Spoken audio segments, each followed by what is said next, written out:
you have an automated, or in many cases, autonomous device that's working either from a predetermined flight plan, or that is able to draw on a number of predetermined scenarios in order to calculate for deviations or unexpected occurrences.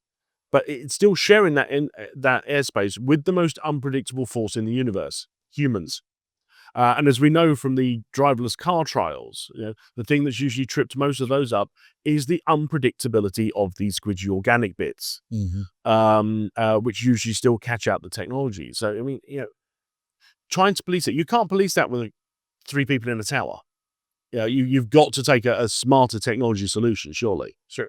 Yes, absolutely. And don't forget that other unpredictable force of nature, which is nature. So precisely, phenomena, weather, even solar flares and space weather will impact that system. And you'll have multiple layers of communication. So in urban areas, these vehicles will have the ability to talk on cellular. They'll have the ability to use satellite. They'll use commonly used radio frequency ranges.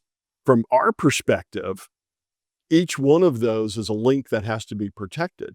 So in order to make that automated traffic management system work, now you have all of these multiple links and nodes to protect.